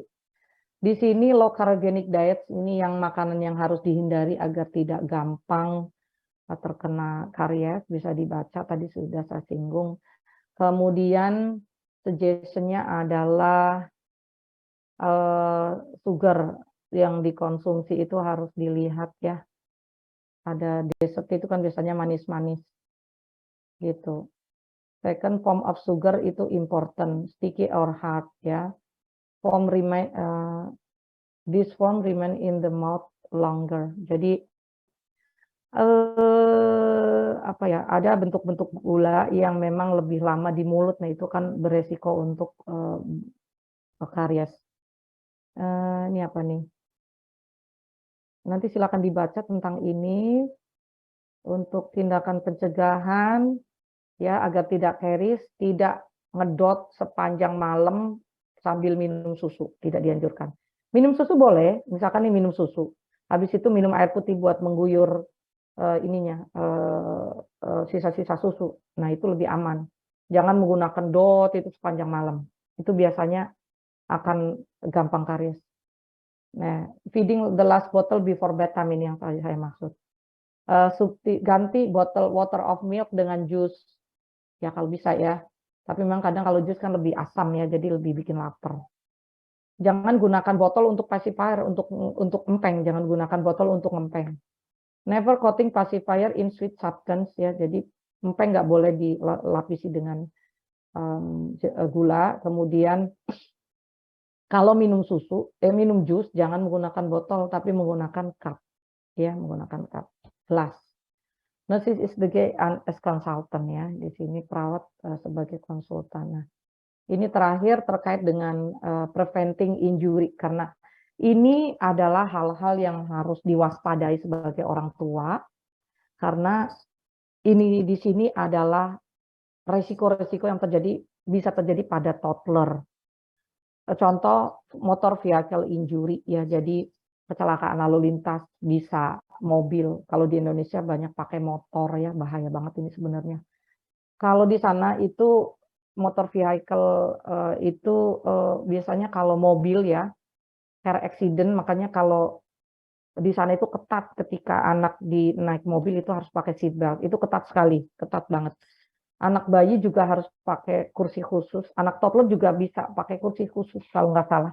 Sampai dengan usia 3 tahun sih atau 2 tahun itu pakai kursi khusus ketika duduk di dalam mobil.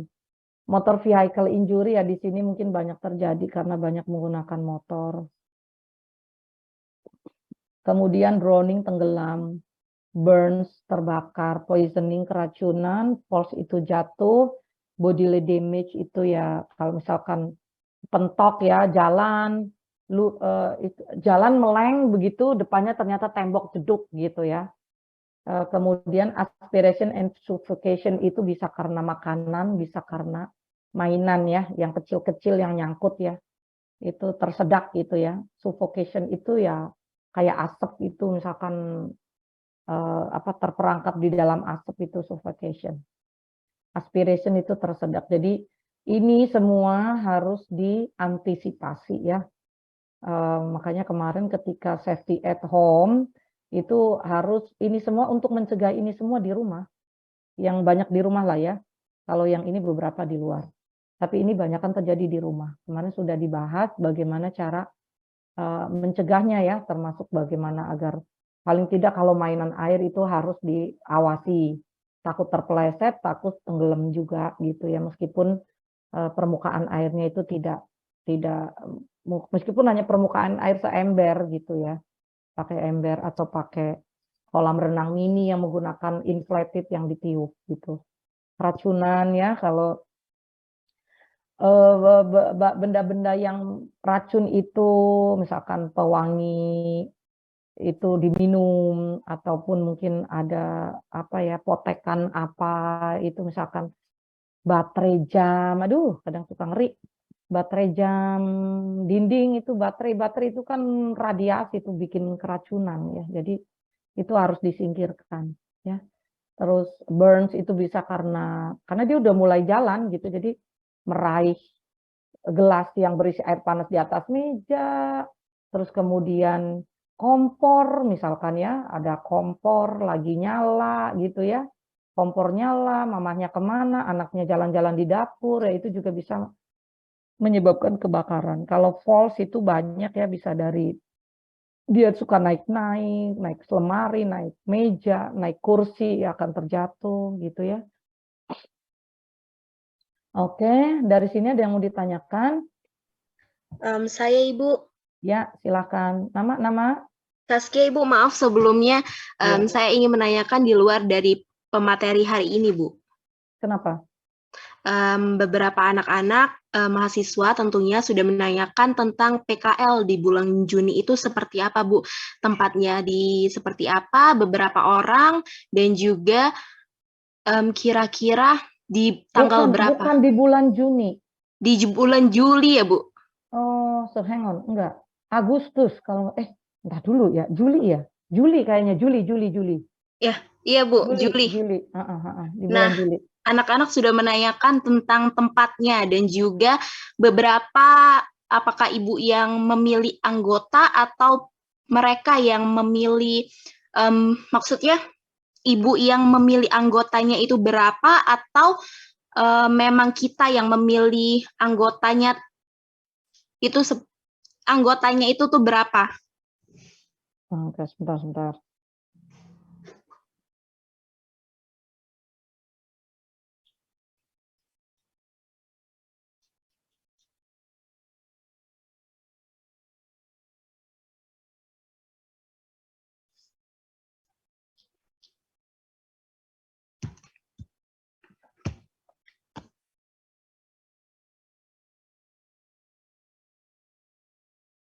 Gini, bentar ya. Gini, nanti kan kalian ada 3 kelas kan? Setiap kelas itu ada 50, ya enggak? Iya Bu. Gini, moga-moga sih bisa praktek ya. Ini sedang diusahakan karena yang angkatan, ya maksudnya karena masih ada sesuatu yang belum clear lah dengan mereka. Jadi tempatnya itu nanti setiap ini mappingnya per ini ya. Kalian bikin daftar nama dan juga rumahnya di daerah mana. Jadi nanti ke TPA yang mana gitu. Nanti saya share atau mungkin Saskia mau catat dulu. Masya Daycare itu punya alumni Binawan, itu ada di daerah Bekasi. Kalau nggak salah apa deket-deket Bekasi Timur apa di Bantar Gebang gitu ya. Pokoknya di daerah Bekasi lah ya. Itu Masya Daycare. Kalau Sibian Daycare itu di Kalibata City. Sibian Daycare. Nanti saya lihat apakah dia minta di 2 tempat karena dia punya cabang di Tebet gitu. Tebet ya. Iya ada di Tebet juga. Kalau dulu sempat di Tebet. Ini saya belum datangin, ini rencananya mau datang ke Sibian. Terus ada di Cibubur di dekat Rumah Sakit Permata, Permata Cibubur itu namanya Cabi House, Cabi House ya, tulisannya Cubi, Cubi House. Nah, ini ada di Cibubur. Terus kemudian 150. Terus ada di Depok. Depok itu namanya Sabita. Sabita itu di Depok, Sabita Daycare. 1, 2, 3, 4. Nah, ini ada 5 daycare karena asumsinya kalian satu running 50 orang, 50 orang berarti bagi 5 tempat, jadinya satu tempat 10 gitu. Tapi mungkin kalau kayak di KB House karena tempatnya ada 2 tempat, jadi mungkin bisa 6 bisa 12 gitu. Jadi mungkin ada kans untuk 1-2 orang digeser ke sana kemari gitu ya. KB House, satu lagi ada di Rumah Biru. Rumah Biru Daycare. Rumah Biru Daycare itu ada di Kemang, ada di Tebet. Ya, jadi kalau di Kemang itu sini nih deket Kalibata agak kesanaan dikit, daerah Kemang. Iya ya, Kalibata sini kan di pertigaan Kalibata itu kemana? Duren 3 kalau ya daerah-daerah situlah ke situ. Sama satu lagi di daerah Tebet. Tebet itu ya di mana? Aduh lupa ya kalau lewat sini ya. Apa tuh Glail ya? Glail agak masuk ke dalam itu kan di pinggir jalan yang sebelah sana itu ada Glail. Nah, itu masuk ke dalam. Nah, itu ya, udah ditulis Saskia? Sudah Bu, sudah saya tulis. Ya, nanti tolong di pooling ya. Jadi gini, karena ada 3 kelas, jadi nanti saya bikinnya per kelas. Gitu maksudnya runningnya per kelas, misalkan kelas A, B, C, kelas A, B sama C gitu. Misalkan ini running kelas A dulu ya berarti kelas A dulu running. Nah, kelas B-nya dan C-nya itu kan mungkin nanti bisa ada materi atau apa yang belum kelar itu bisa bisa maksudnya silakan digunakan untuk hal yang lain gitu, untuk nyicil-nyicil bikin LP juga bisa ya, bikin laporan pendahuluan gitu ya. Karena kan nanti ada workbook yang harus dikerjakan. Mungkin tempat dulu lah ya, kalau untuk teknisnya kan nanti saya jelaskan sebelum praktek, tidak sekarang saya jelaskan. Ya, Baik Bu. oke. Itu dulu, silakan di mapping. Kalau teknisnya nanti kalian lupa kalau saya jelaskan sekarang. Oke, untuk selanjutnya ada pertanyaan lagi enggak? Baik Bu, saya ingin bertanya lagi Bu. Ini masalah absen di LMS karena emang ada beberapa mahasiswa yang belum melunasi administrasinya. Bagaimana Bu? Apakah mereka tetap absen di Google Form yang sudah saya berikan atau memang ada dari Ibu sendiri? Enggak gini, selama kuliah belum lunas udah absen aja. Yang bermasalah dengan absen kan paling kalau hanya UTS sama UAS. Mereka tidak bisa membuka LMS. Oh, lock ya, di lock ya, Bu. ini ya. Oh, ya udah untuk yang belum lewat kamu aja absennya, ya. Baik Ibu. Oke. Ini sekarang yang hadir 130 nih ya. 129 lah ya. Kan saya 1 ya. Oke, ada lagi pertanyaan? Dari Ya. saya itu saja, Bu. Oke. Nanti kita koordinasi lagi ya, Saskia ya. Baik, Ibu. Yang lain? Ada yang mau bertanya? Boleh, kalian kan lihat anak kecil kan di mana aja. Lihat anak toddler bisa tetangga, bisa saudara. Itu pasti ada masalah, nggak mungkin nggak ada masalah gitu ya. Nah ini mumpung saya sedang membahas ini, kali kalian lihat, terus kemudian kalian jadi bertanya-tanya, makanya silakan bertanya. Yo, ada yang mau nanya nggak? Bisa kalian lihat ingat lagi pengalaman dengan keponakan atau pengalaman dengan tetangga gitu ya. Ibu, izin bertanya Ibu. Ya, siapa nih? Saya Untuk sudah nutup chat ini belum sih? Tutup stop share. Oke. Siapa nama? Naufal Bu, dengan Ya. NIM 0112-1104. Oke, apa yang mau ditanya Novel? Untuk nanti kan ada, kalau tidak salah itu kita nanti praktek Ibu di daycare atau di panti asuhan. Itu untuk yang daerah Bogor itu nanti dialihkannya kemana ya Ibu? Kamu deket ke Depok mungkin ya? Bisa Ibu. Iya, ke Depok lebih dekat kan? Iya Ibu. Ya udah ke Depok aja. Ya. Karena yang terdekat itu. Kecuali kalau kamu mau kalau ke Sabian, Kalibata City bisa kamu naik ya biasa kayak mau ke kampus aja turun di Kalibata terus ke Kalibata Mall situ, Kalibata City situ kan dekat. Kamu aksesnya naik apa, ngekos atau ini naik kereta? Pulang pergi naik motor Bu. Oh naik motor ya kalau naik sampai Bogor berapa lama? 1,5 hingga 2 jam Ibu. Innalillahi. Kamu nggak berusaha untuk ngekos? Atau di rumah saudara, atau mungkin ada rumah teman yang bisa ditampung gitu, karena prakteknya kan hanya seminggu. Jadi mungkin kamu nebeng aja ke temanmu, daripada di 1,5 jam, 2 jam kamu di jalan, itu akan wasting time, kamu akan kelelahan, dan sementara banyak tugas yang harus dikerjakan. Gitu. Ya. Iya baik Ibu. Kamu kenal kan sama teman-temanmu, takutnya ini karena banyakan online jadi nggak kenal. Kenal Ibu sebagian. Ya. Saran saya pokoknya jangan pakai motor. Kalau perjalanan bisa sampai 1,5 sampai 2 jam. Saran saya jangan pakai motor. Mending kamu minta tolonglah kan nebeng ke temen yang kos deket situ atau rumah deket situ. Kan paling hanya seminggu saja prakteknya. Ya. Oke, ada lagi yang mau ditanya? Ibu, saya mungkin satu lagi, Bu. Ya, nggak apa-apa. Ini ada yang nanyain tentang seragamnya itu tuh seperti apa ya, Bu? Oh, seragam praktek. Kalian udah punya belum seragam praktek? Belum Ibu. Belum, Bu. Kalau enggak, Belum paling ada, Bu. Hah? Kalau enggak, kalau nanti saya tanyakan dulu ya seragam. Udah ngukur tapi ya? Sudah, Bu. Sudah Ya Ibu, udah, bayar nanti juga kalau sudah tapi belum dikasih. terpaksanya, udah dapat jas Almed belum? Belum semua, Belum, Bu. Ibu. Untuk alma mater baru sebagian Ibu yang Oh, jas diberikan. Almed. Ini saya nanti tanyakan ya seragamnya ya.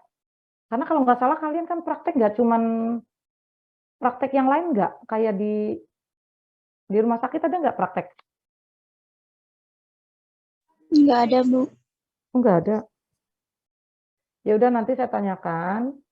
Kalau seragamnya diusahakan jadi, terpaksanya kalau belum jadi, jas Almednya harus jadiin dulu gitu. Karena nanti kalian pakai jas alma mater ya. Kalau seragam belum jadi. Oke, ini nanti saya note dulu ya. Oke, ada lagi yang mau bertanya? Bu, saya mau nanya. Untuk pilihan tempatnya itu ada di mana aja ya, Bu? Tadi udah saya sebutkan. Tinggal tanya Cuma ke yang Saskia. Kenapa? saya nggak dengar soalnya, Bu. Nanti aku kasih ya, Zar. Oh, iya. Nanti di-share ya. Ya, makasih, Bu. Oke. Yuk. Ada lagi yang lain?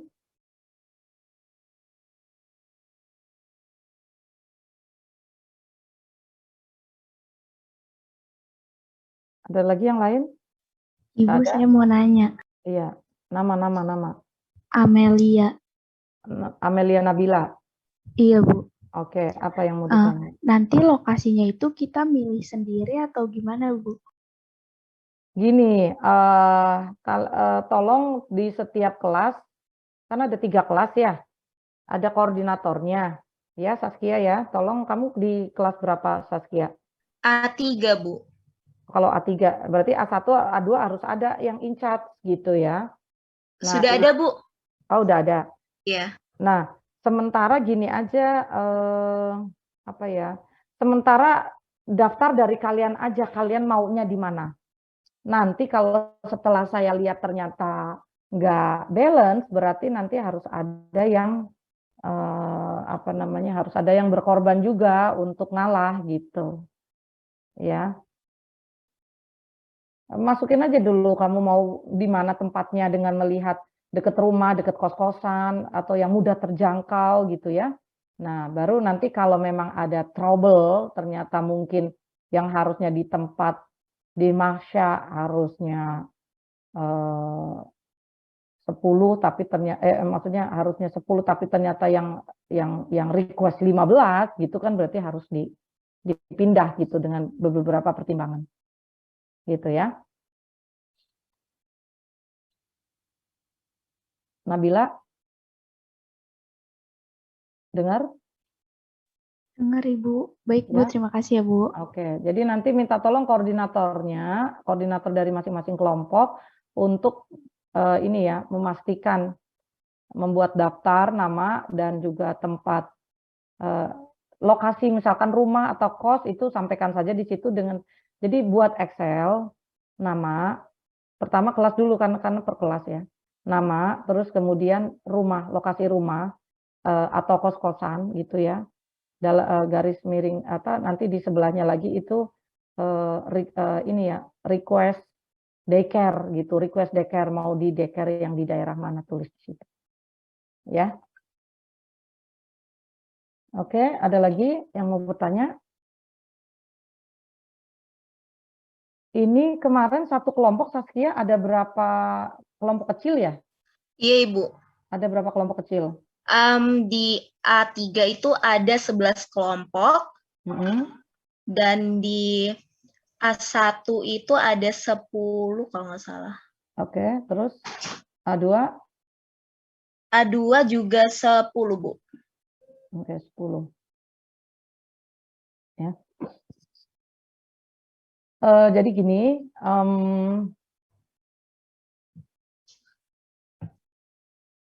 saya share screen dulu kali ya, sebagai gambaran. Nah, ini nanti misal kelihatan belum? Kelihatan, Sas? Kelihatan, Bu. Nah, ini kan karena ada 10 kelompok, tidak semua kelompok nanti akan membahas ini,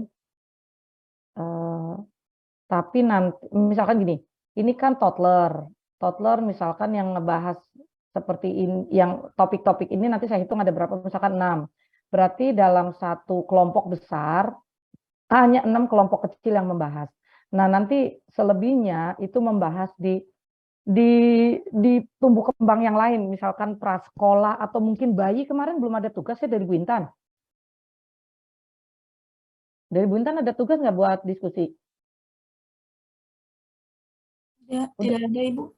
Oke, tidak ada, berarti nanti saya koordinasi ya. Jadi nanti saya butuh beberapa kelompok untuk membahas ini. Contoh misalkan Saskia, kamu dapat kelompokmu, jadi nanti topiknya adalah toilet training, sibling rivalry, temper tantrum, negativism, dan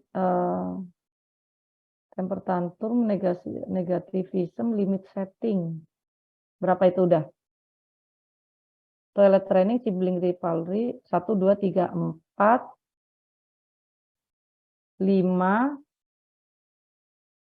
5 ya?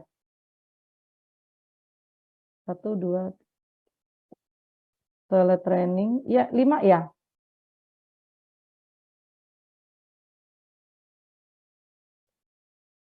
Oke, satunya ini 5. Ini coping with stress nggak usah. Jadi cuma 5 topik.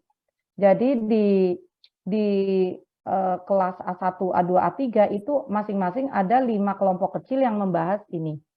Nah, caranya begini.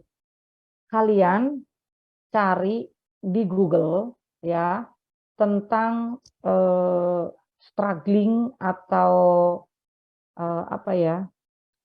Tentang masalah-masalah yang berhubungan dengan ini. Ya, contoh misalkan masalah terkait dengan toilet training, masalah terkait sibling gitu ya. Jadi gini, sebelum kalian membahas nyari kasus, kalian cari dulu apa sih definisi dari toilet training. Ya kamu baca dulu lah itu literatur yang berhubungan toilet training, sibling rivalry, temper tantrum, negativism, dan limit setting. Jadi kamu baca dulu semuanya. Nggak semuanya sih, maksudnya setiap yang kelompok itu dapat topik yang mana gitu. Jadi cari literatur dulu. Kalian searching literatur, kumpulkan dulu literaturnya, terus kalian baca. Nah, kalau sudah paham, kalian searching di Google tentang ini masalah ya.